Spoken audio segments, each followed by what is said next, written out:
everyone. So I just wanted to do a little video. Obviously this is like my first video post having a baby being Elsie. Here is Elsie for those who haven't met her yet.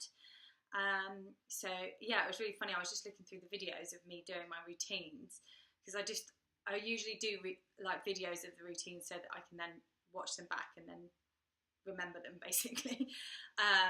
And it's just funny watching them throughout, my pregnancy. It's like kind of been through a journey, haven't we, Elsie? Yeah. Yes. Anyway, I can kind of see the reflection here, and she's making me laugh. Faces. Anyway, hope I don't get too distracted. The purpose of this post is actually to talk about diastasis recti, which I've been meaning to do for a long time, mainly because it's something that I think needs to be addressed really. It's not, I don't think it's picked up on enough as standard practice when you have your 6 to 8 week check. The reason I know that is from my own personal experience. It wasn't, oh God bless you, oh God bless you. No one? Okay, lovely. Yeah. Oh, 4. Okay. One's never enough. Arm's covered now. Right, so I am going to get completely distracted in this video, I can just tell. But yeah, so when I had my 6 to 8 week check, they kind of talked about postnatal depression, and they talked about contraception options, and am I still bleeding, things like that. But unless I think I mentioned the tummy gap, which prompted a discussion, but I don't think proactively they would have seen it, and they certainly didn't or asked about it, and they certainly didn't check. For me, and also from doing my classes, my mum and baby classes, and speaking to clients, I always check at the beginning of the class, or I ask the question, have you had your tummy gap checked, for any new people?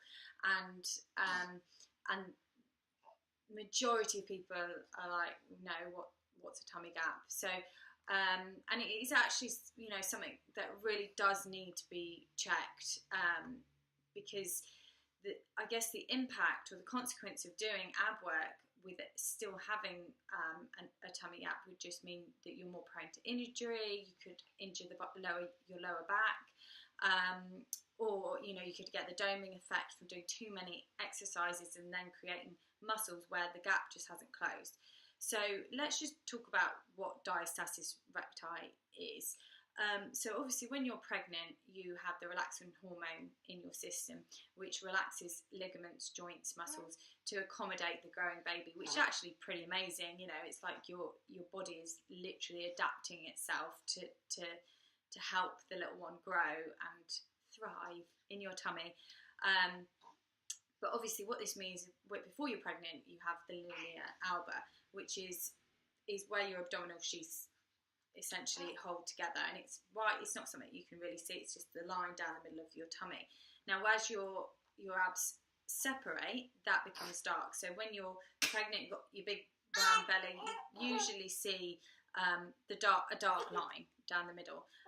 Not everybody has it, I did, but that dark line means that your abs have separated. So after you've had the baby, sometimes it just closes naturally without having to do much extra work, and that's fab. So I see a lot of people that don't have, or they have like a tiny gap, and it's it will close eventually. But a lot of mums, particularly ones that have had more than one child and in quick succession, which means it's not had time to heal before they've then had another baby, might have more than 2 fingers. And if you've got more than 2 fingers, I always say don't do any crunching, don't do anything that involves your obliques or your external ab muscles. You need to focus on, you need to go right back to the base and focus on ab contractions. So you're just pulling that navel to the spine, and you're pulling your abs together. And I'll show you how to do that. So I'll give you kind of an example of how to do that. Now, after I've had Elsie, I you know, I know it's not always easy, and I'm not going to be preaching and saying, oh, you must do this. I know how hard it is. You know, I've been trying to fit a bit of exercise in. It is really hard, and you know, you're tired and you're like, oh. But as if you can try to do, you know, a set of ab contractions as well as pelvic squeezes. We'll talk about the pelvic floor in a different post. You know, don't want to be going on forever and ever. Already at 5 minutes. But try and do pelvic squeezes and ab contractions as standard, because that is where you need to go back to basics. Your body has been through so much, and you need, in order to repair it, you can't run before you can walk. You have to go back to the start basically, and get your ab muscles back. So, and you know, it might take a little bit longer. You might be doing ab contractions for a long time. You might need the help of a splint, which you can Google, but basically it's like a corset which helps hold your tummy together. But this post is really to kind of show people how to do it. How do you check your tummy gap? We've talked about what it is, but obviously the most important thing is you can check yourself at home, and definitely ask the doctor. Because as I say, I don't think they would mention it to you. I don't want to broad brush, but this is just what I've learned, is that I think you need to proactively say, can you please check my tummy gap, my diastasis recti. That's a bit of a mouthful, just say tummy gap. But yeah, so in order to check it, I'm just going to pop Elsie down here. In fact, should we put her in the chair so she can still see it? And you can still see what's going on. Got my back to the video now. Hang on. Hopefully you guys can see. But you want your back flat on the floor, your knees bent. Your feet underneath your knees, so you're not, you know, at any awkward angle or anything. So you put your fingers down here, and then like you're doing a crunch, you want to take your shoulders, your neck, your head off the floor. But before you do that, make sure you've got your fingers in place. So just above the belly button, and then you go like this. You're doing like a kind of a little tiny crunch. And just feel around. So your fingers should go down. If you've got a tummy gap, you can kind of feel that your fingers, you can wiggle them around, and then see if you can get another finger in there, and just see how big that gap is. You can also go down here, because sometimes the gap might be a bit lower down. So just do a little bit of a playing around while you're in that kind of tense position, and just, you should be able to feel it, but obviously get a professional to check it as well. So if you go to a class, just get them to, and they're postnatally qualified, just get them to check for you. But that's essentially how you do it. You know, get a couple people to check it. Just get a second opinion, whatever, if you're not sure, because it is really important. Because like I said, if you don't get it checked, and you just carry on, and you're doing crunches and you're doing cycle twists and things like that in the gym, you could be really doing yourself damage. And people that have had, you know, I guess back injuries that have just lasted them a really long time could really be from having a baby, and that might be where it started. So this is why it's really kind of quite an important thing to address, and quite an important thing to get checked out. So I'm going to have this video on my website, so if anybody does just want to check themselves, a quick check, it literally takes 2 seconds, it's really easy to do. That is how you do it.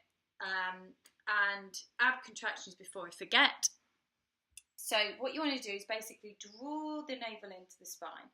So another thing you can focus on is the breath, so you're pushing the breath out as you contract the tummy, and then you're inhaling. So you're pushing the breath out, inhale, and again, if you're in this position, hold my tummy up. I'm not wearing the best top for this. So you've got your tummy just hanging there, and then draw it in, push the breath out, inhale.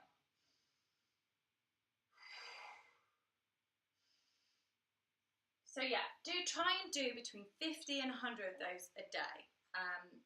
you know, you can do more, but don't overdo it, because again, then you might get a little bit of an injury from just doing too much ab contractions. But really try and focus on around 50 a day. I know it does sound like a lot, but it's not really, because if you think about it as 5 sets of 10, you can do it. It's really easy. Do different kinds of ab contractions. So you can do just sat here cross-legged, breathe in, exhale.